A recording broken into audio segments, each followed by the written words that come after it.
சுழலும் கோள்கள் அவன் சொல் கேட்கும். அவனை தொழுதால் போதும் நல்லதே நடக்கும்.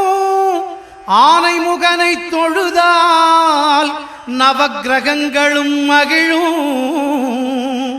நல்லதே நடக்கும், நல்லதே நடக்கும்.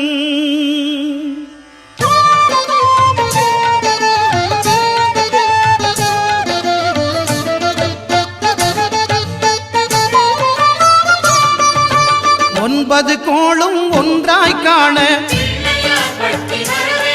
அங்கு கற்பகம் என்னும் கடவுளின் மெய்யில்.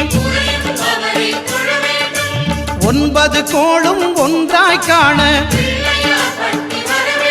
அங்கு கற்பகம் என்னும் கடவுளின் மெய்யில்